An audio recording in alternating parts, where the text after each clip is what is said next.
Muy bien, pues ya empezamos el día de hoy con esta última parte de este curso que se llama Consideraciones de bioseguridad al personal de laboratorio frente a la pandemia por la COVID-19.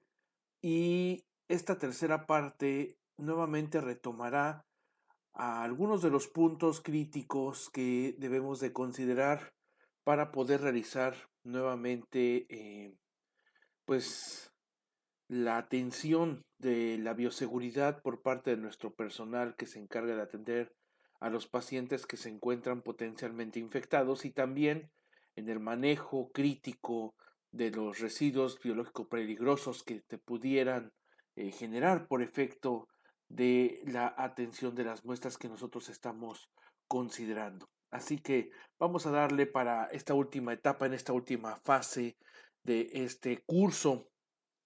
Y bueno, arrancamos precisamente con el cronograma de trabajo. Este cronograma de trabajo, déjenme decirles que es uno de los puntos que la Organización Internacional del Trabajo junto con la Organización Mundial de la Salud recomiendan que se realice dentro de las organizaciones que atienden servicios de salud.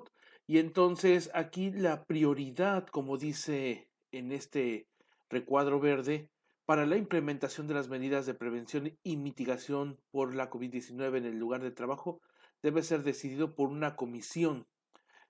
En este caso, en nuestro país se encuentra la Comisión de Seguridad e Higiene y esta comisión debe sesionar de manera eh, frecuente a fin de que junto con la dirección y las gerencias reciban el apoyo suficiente para que analicen las situaciones que se presentan al interior de la organización y difundan sus recomendaciones a todas las personas trabajadoras dentro de la misma, de acuerdo a su severidad y urgencia. Entonces, ¿cómo lo podemos hacer? Pues muy fácil, realmente no hay mucha ciencia aquí, es crear una tabla en la cual nosotros coloquemos la medida de prevención, los recursos que vamos a ocupar para que podamos evitar o prevenir algún riesgo que se presente, la fecha de su cumplimiento, quién va a ser el responsable y una vez que se realice esta actividad, cuándo finalizó, en qué proceso se había impactado y si quedó pendiente, colocar aquí cuál es el pendiente y qué es lo que hace falta por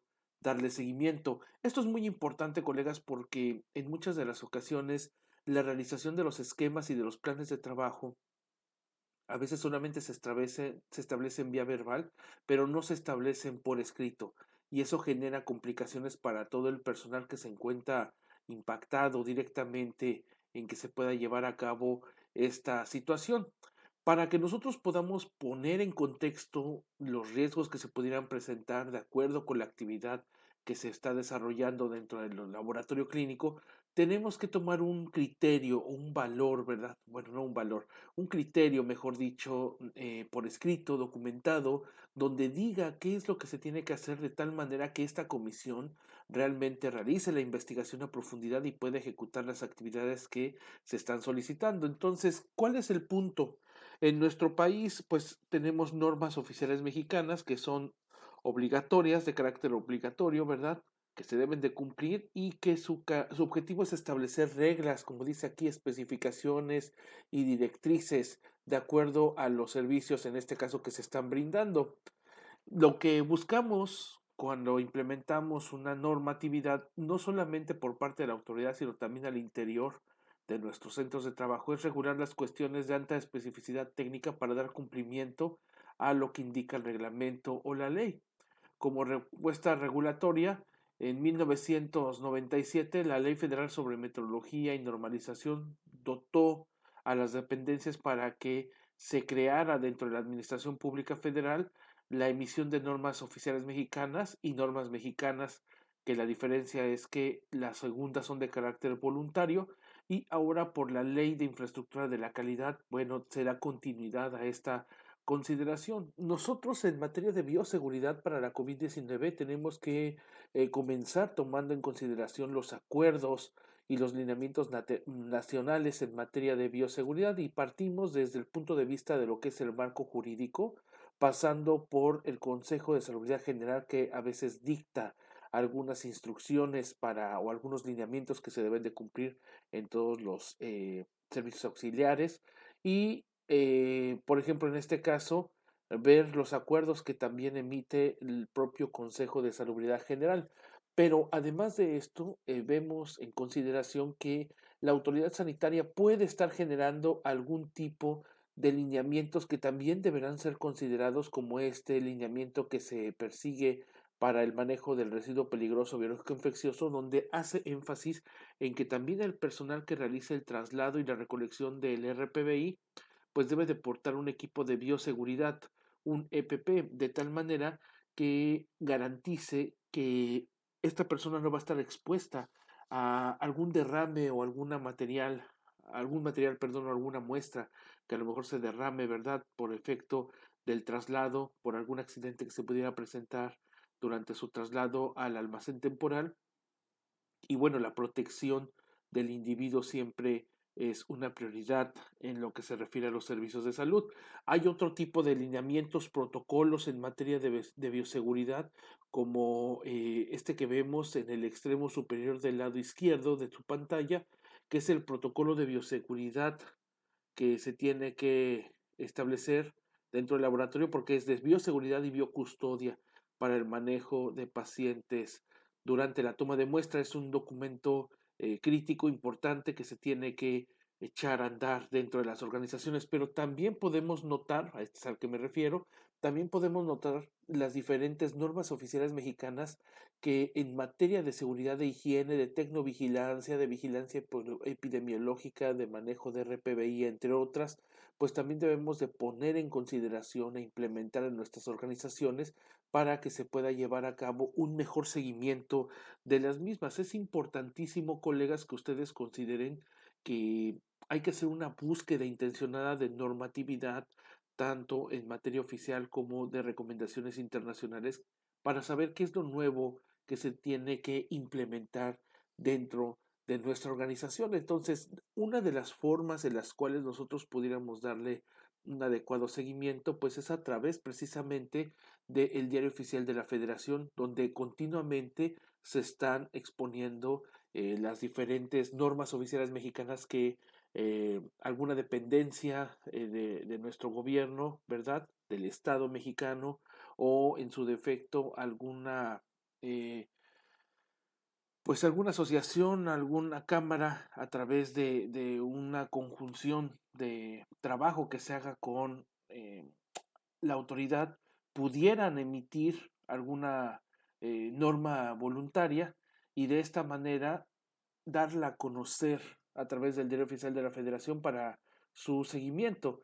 También es importante hacer una búsqueda intencionada de aquella normatividad que aplicaría para implementar en el laboratorio. En el caso de la Organización Mundial de la Salud, a partir de la salida de la COVID-19, pues ha estado generando comunicados, ha estado generando avisos que en cierta medida permiten dar a conocer cuáles son los lineamientos que se habrán de disponer para que se pueda continuar con esta implementación dentro de la organización y que garantice no solamente la seguridad del colaborador, sino también de aquellas personas interesadas en el uso del servicio que se va a brindar y de los cuales ellos van a hacer uso, ¿verdad? De los mismos.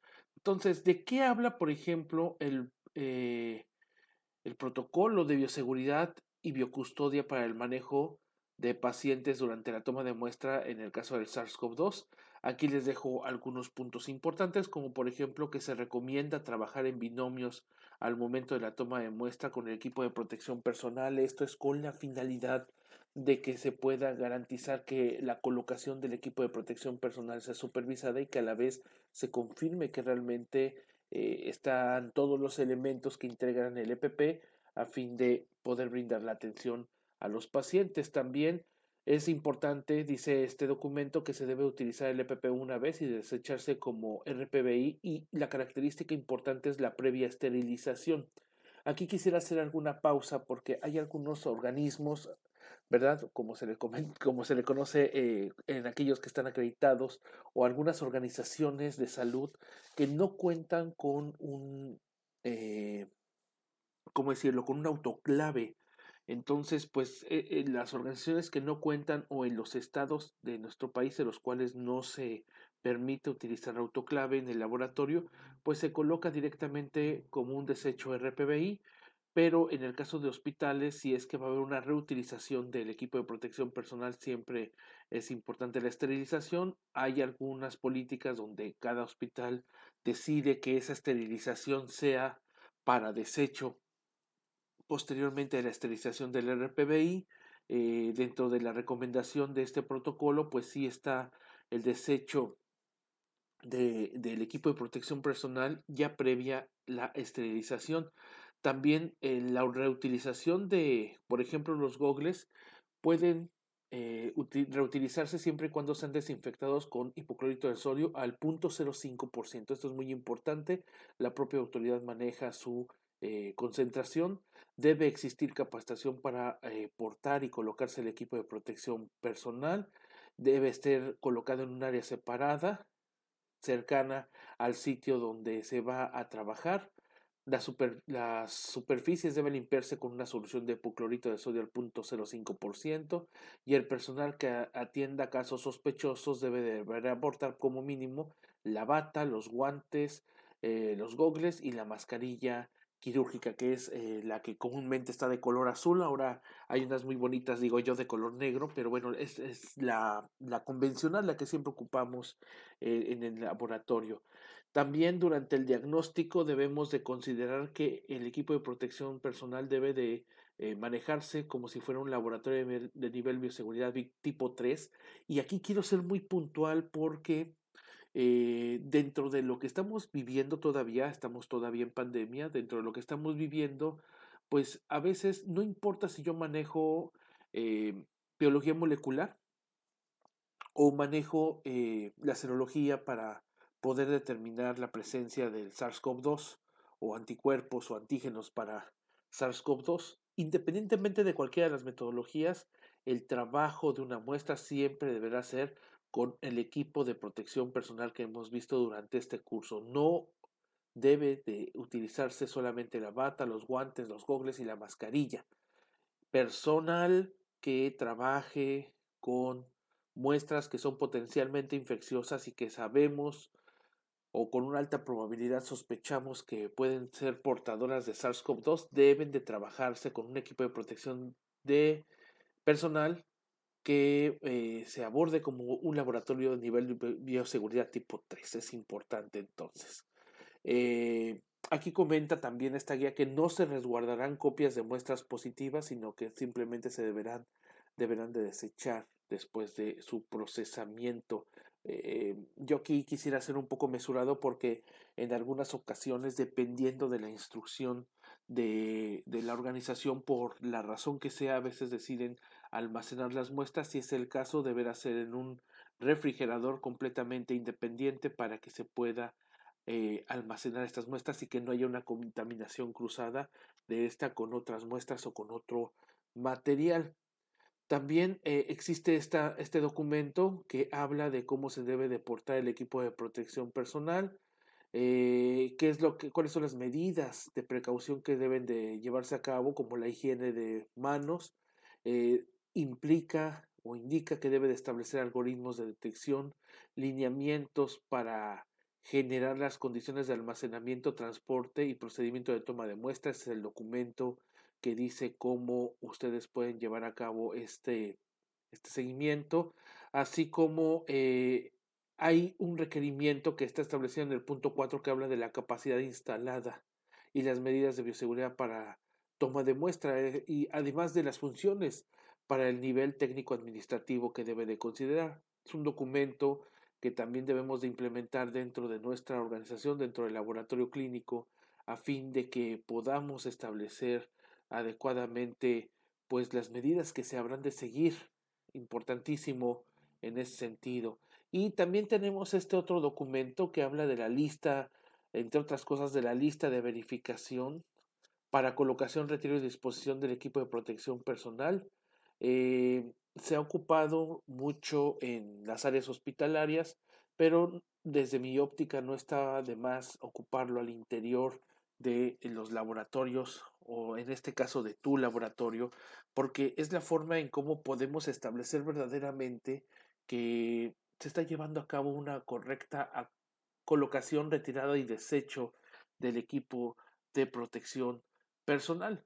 También se encuentra esta guía que habla de los lineamientos, donde define no solamente los algoritmos, sino también los criterios de aceptación y de rechazo que se tienen que considerar para las definiciones operacionales de casos sospechosos, cómo se tiene que reportar a, a lo que es la plataforma CISBER, ¿verdad? Aquellos casos que han salido positivos, en qué casos sí se aplica, en qué casos no se aplica, las condiciones de la temperatura, cómo se tienen que recibir, con qué características se deben de recibir. Estos criterios lo establecen en nuestro país. Hay algunos puntos dentro de este alineamiento que pareciera ser que son diferentes a los que menciona la Organización Internacional, ¿verdad? En salud, la OMS, referente a criterios de aceptación y rechazo, la revisión ya minuciosa de la información que dicta la OMS y que dicta el gobierno de México, realmente hay semejanzas. Entonces, si usted aplica esta guía, inmediatamente estaría considerando la aplicación de lo que se refiere por parte de la Organización Mundial de Salud, ¿verdad? Y bueno, también existen otros lineamientos que hablan de cómo se tiene que trabajar al interior del laboratorio, cómo deben de estar esas áreas de trabajo. Entonces usted puede buscar información, siempre el documento que hasta el momento continúa siendo vigente, el documento maestro le llamo yo el manual rojo de la OMS, aquí ustedes lo pueden ver en pantalla, donde maneja los diferentes niveles de bioseguridad en el mundo. Es un documento pues ya bastante viejito, pero que todavía continúa siendo vigente, incluido para la implementación de los trabajos que se van a realizar dentro de las áreas que trabajan SARS-CoV-2, así como un documento que se llama Cabinas de Seguridad Biológica, qué características deben de tener estas cabinas para el manejo y el trabajo de muestras víricas, ¿verdad? Como esta que estamos viendo de SARS-CoV-2, que es potencialmente virulenta. Hay algunos documentos como el que ven ustedes aquí que habla de las prácticas que mitigan los riesgos de bioseguridad, ¿verdad? Y que la IFCC ha estado también generando este tipo de información. Ustedes deben de considerar este detalle para que puedan tenerlo en la medida de lo posible. Si ustedes lo buscan así directamente en la web, no van a tener ningún problema, la información sale tal cual. Hay otro lineamiento, dos en particular, pero está el lineamiento que habla en materia de bioseguridad de los RPBI, en este caso lo que ha emitido la autoridad sanitaria referente a cómo se tiene que transportar las muestras, pero también cómo se debe de desechar eh, pues el equipo de protección personal, en qué bolsa debe de ir. Como ustedes pueden ver, el equipo de protección personal se desecha en bolsa roja, porque se supone que estamos considerando que hay virus impregnado dentro de este equipo de protección personal, entonces se le da ese seguimiento, salvo lo que recuerden ustedes, dice la guía, que habla de que antes de su desecho el equipo de protección personal debe esterilizarse. Si ustedes no cuentan con un autoclave, pues deberán ocupar esta guía que habla del manejo del SARS-CoV-2 en el laboratorio sobre RPBI, ¿verdad? Dice aquí no anatómicos. Y bueno, considerar también lo que vimos durante el curso de cómo se deben de transportar las muestras a través de el triple embalaje.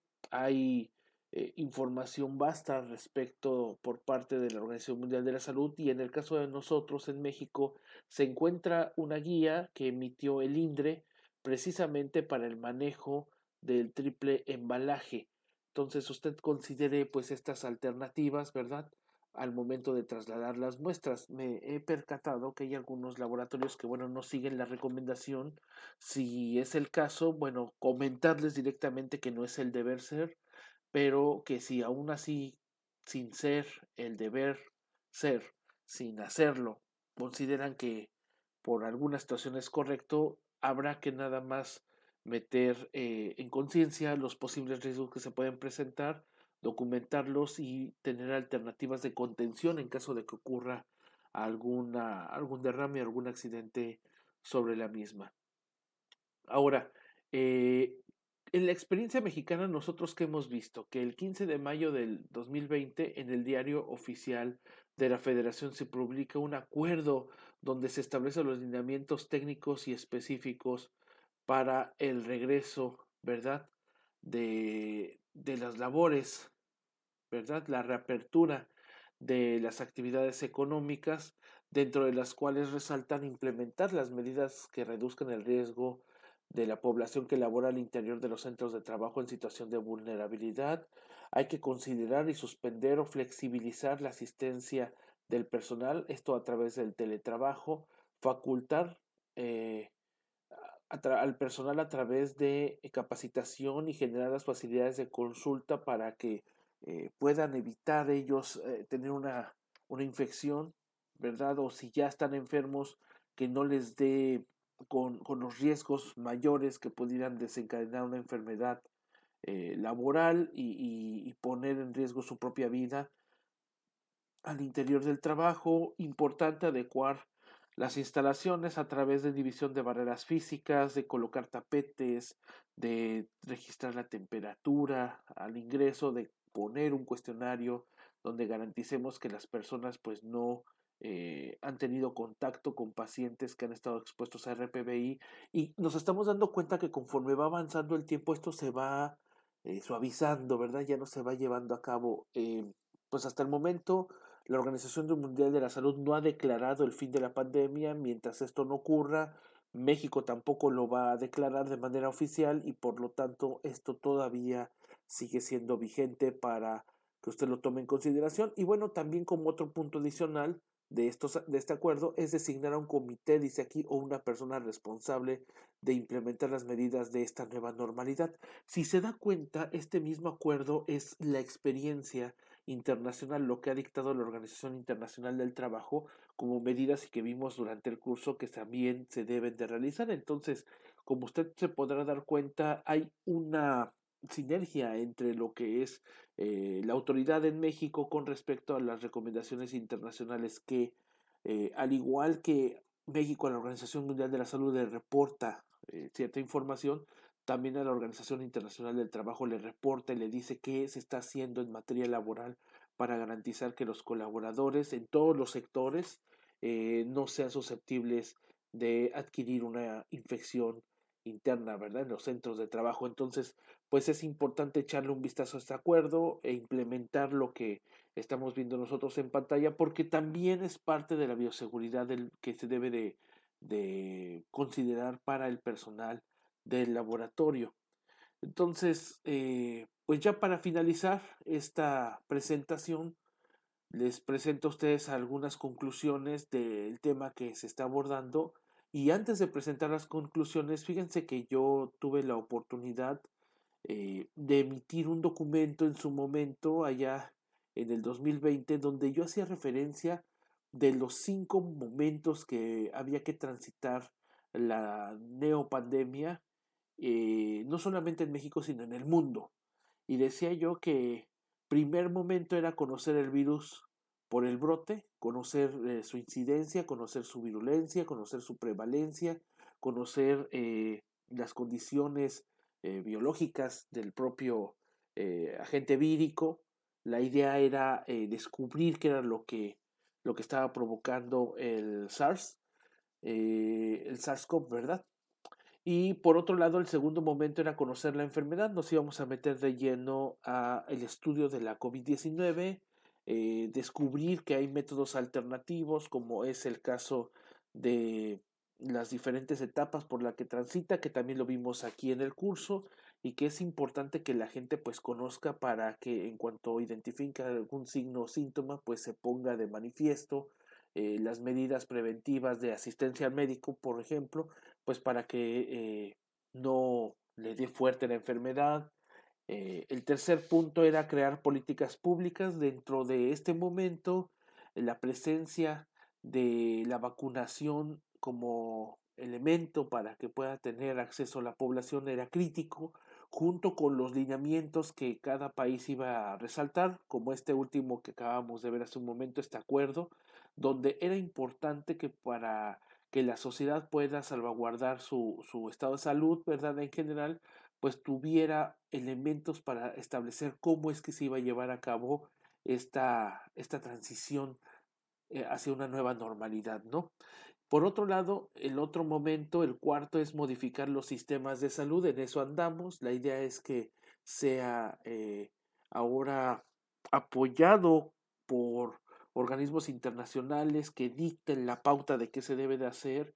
Los estados-nación deberán también de considerar estas recomendaciones y me parece que hay que inyectar a los sistemas de salud una inversión considerable que, bueno, sería otro tema de conversación. Ahorita me parece que en todo el mundo hemos identificado que los sistemas de salud no estuvieron a la altura de la situación, entonces tendríamos que reconfigurar el propio sistema y atender desde un inicio qué es lo que está ocurriendo anticipadamente a través de un sistema de alerta mundial que también va a ser importante que nosotros empecemos a implementar. Y como último punto, integrar megalianzas, tanto humanas como organizacionales. Estamos viendo la inversión de capital en los organismos internacionales y así lo vamos a ver en cada uno de los estados nación que tienen un sistema de salud público.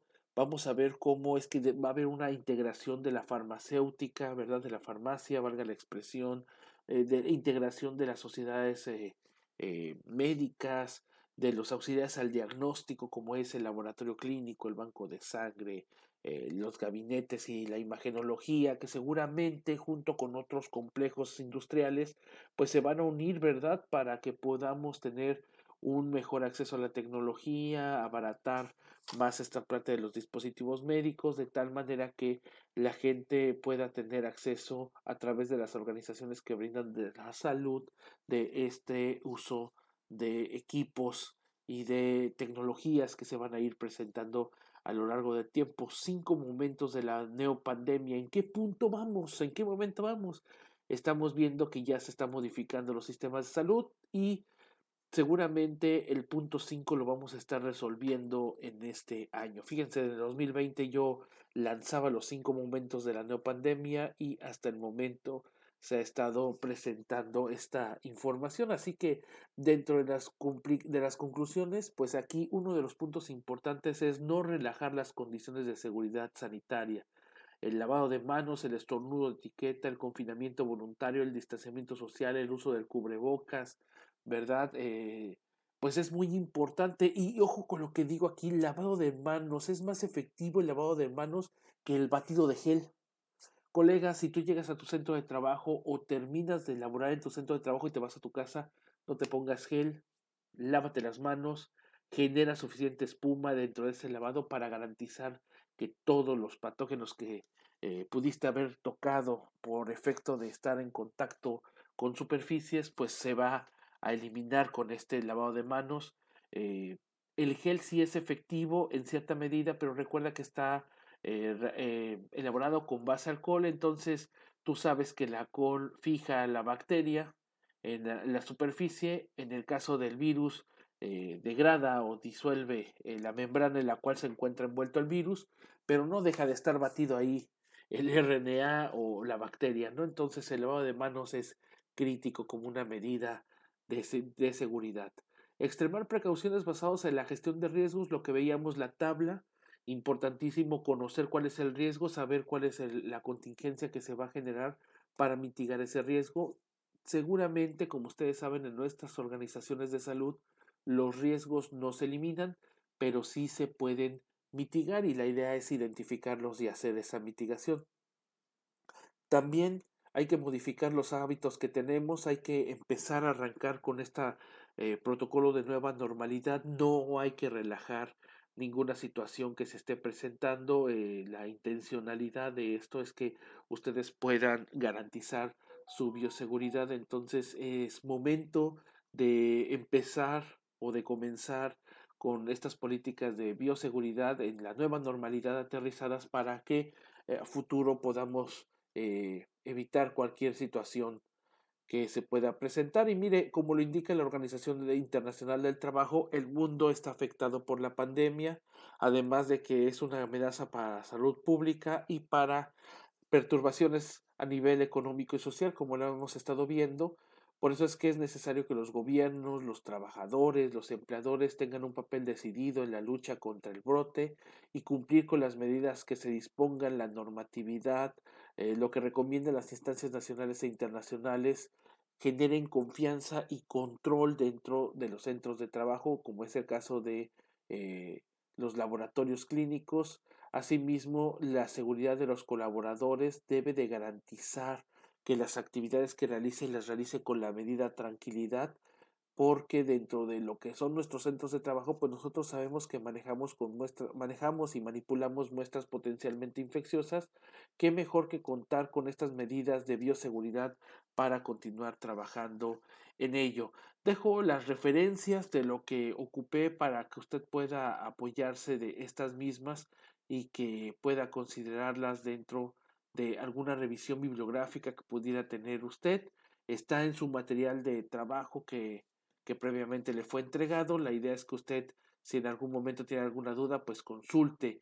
Mucha de la información que verá aquí usted es tomada de China, y déjeme argumentar la razón. Le argumento la razón porque los que originaron, pues desafortunadamente, esta pandemia, pues es China, ¿verdad? Pero también los que han generado mucha información de peso que ha aportado a la humanidad, pues han sido los chinos. Entonces, no desacredito otro tipo de información en materia científica, pero me parece que la más acertada y la que va más a la vanguardia es la China. Por eso es que usted encontrará muchos ponentes chinos. Yo le agradezco muchísimo que se haya conectado, que usted ponga atención en este conocimiento. La idea es que con esta información usted pueda integrar dentro de su centro de trabajo su comité y que ese comité pueda estar operando, investigando las nuevas consideraciones que se están presentando en el entorno. La idea, insisto, es que podamos continuar con esta nueva información y que la desarrollemos y la implementemos dentro de nuestros centros de trabajo. Yo me despido, te agradezco muchísimo por haber puesto atención, espero que esta información te haya servido y te deseo que tengas un buen día. Con esto damos fin a nuestro curso en esta tercera etapa, en esta tercera parte del curso Consideraciones de Bioseguridad al personal del laboratorio clínico frente a la COVID-19. Te mando un abrazo y estamos viéndonos muy pronto. Hasta luego.